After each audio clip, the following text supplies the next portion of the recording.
Welcome to Let's Talk Parental, Professor Chris. I know it's been a minute. I've been gone for quite some time. Had an amazing vacation, just checking with family back to the motherland in Africa, Ghana. It was great, but I'm very happy to be back here.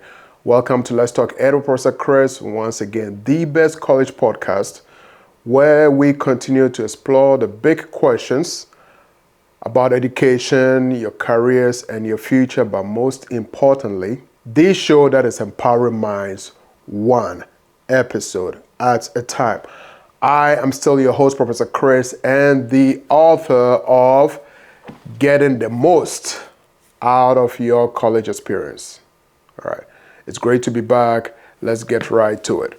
Do you have your copy? Please get a copy. I'm literally screaming once again, and I challenge you to present a college challenge, situation, scenario that you're dealing with, that you're going through, that has not been addressed here in Getting the Most Out of Your College Experience.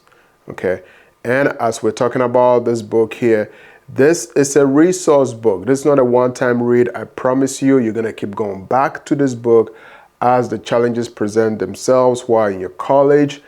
If you're getting ready to go to college, this book will help you get ready. So all the high school seniors, once again, talk to your parents and tell them this is what you want for a graduation gift. How about that? All right. And by all means, if you feel this book doesn't help you, your money back guaranteed. Okay. And welcome back.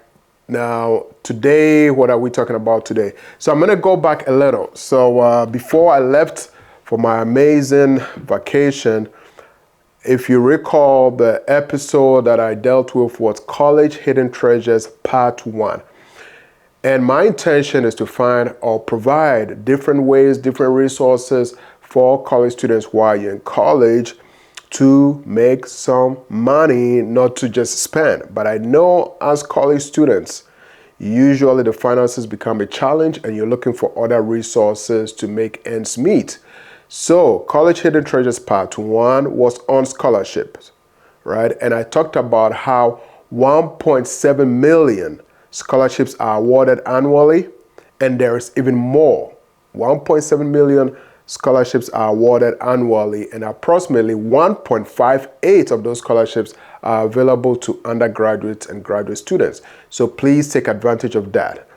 And what breaks my heart is when I read or when I find out that an estimated $100 million in college scholarships go unclaimed each year.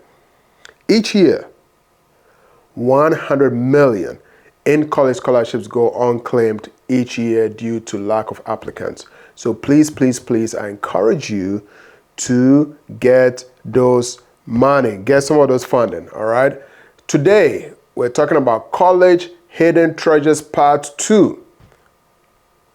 And the topic, again, College Hidden Treasures Part 2, what I want to focus on today is working on campus.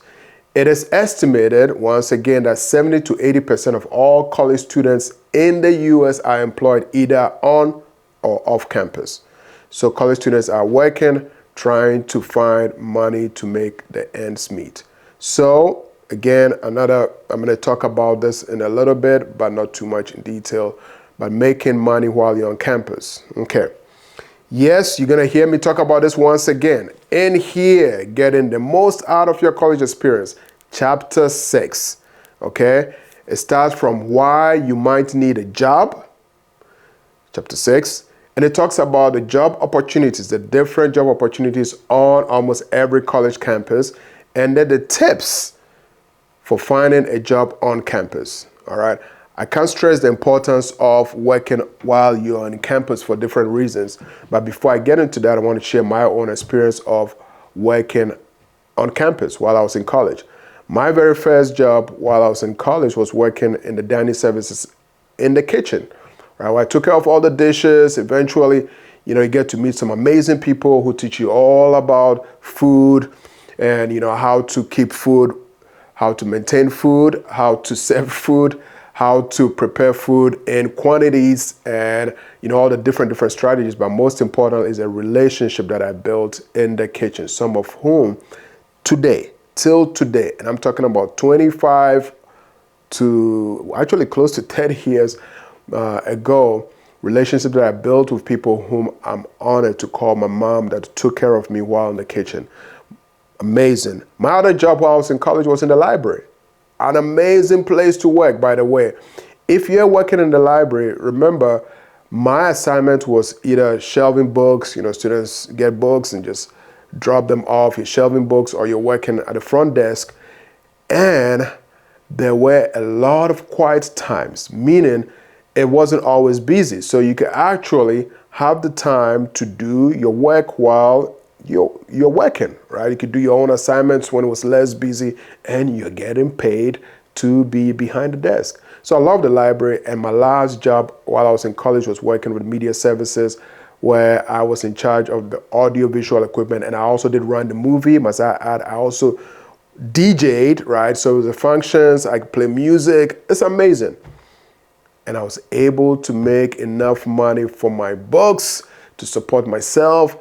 Actually, I had even more to save, which helped me while I was going to grad school, or I saved enough money to get me to grad school, to help me start grad school. And we'll get into that at some point as well. Okay, so get yourself a job. I think is good, even if your parents are paying for your room and dorm, they're paying for food, they're paying for everything.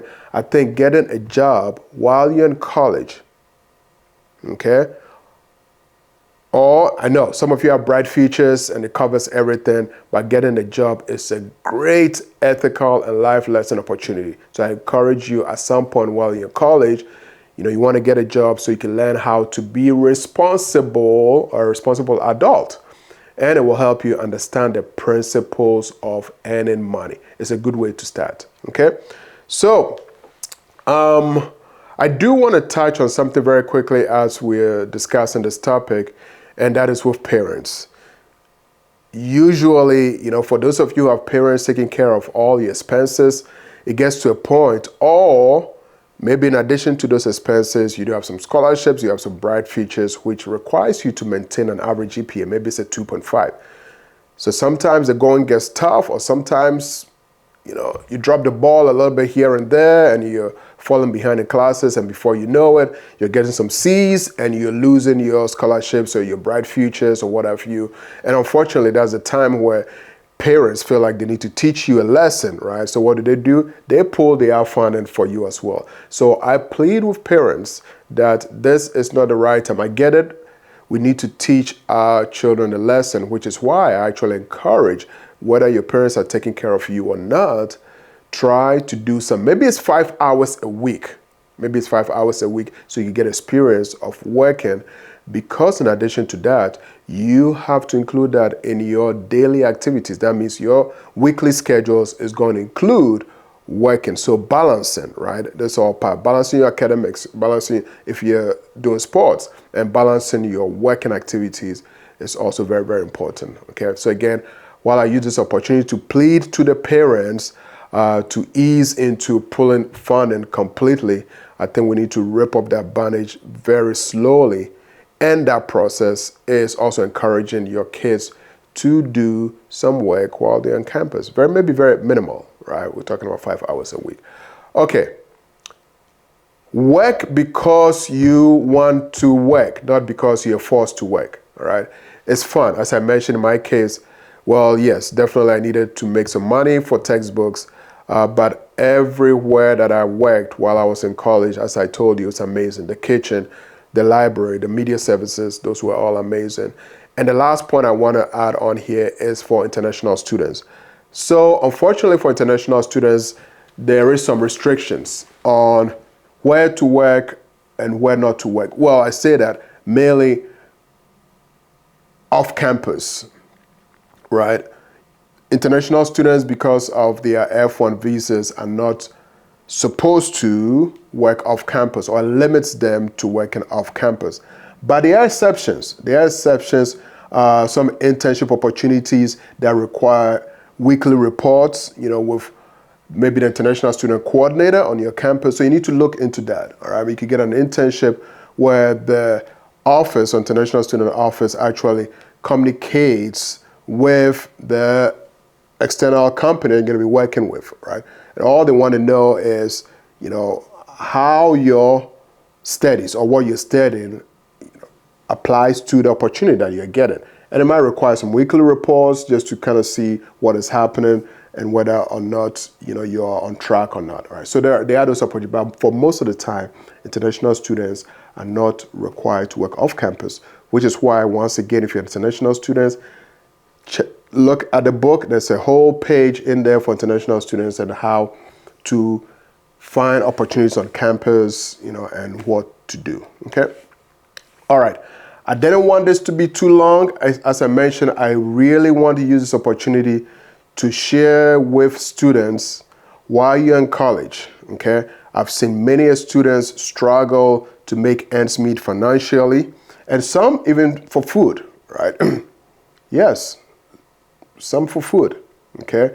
I had a whole topic on food and how challenging it is to get some food. So if it can help you find something on campus to take care of food, to take care of books, that's good.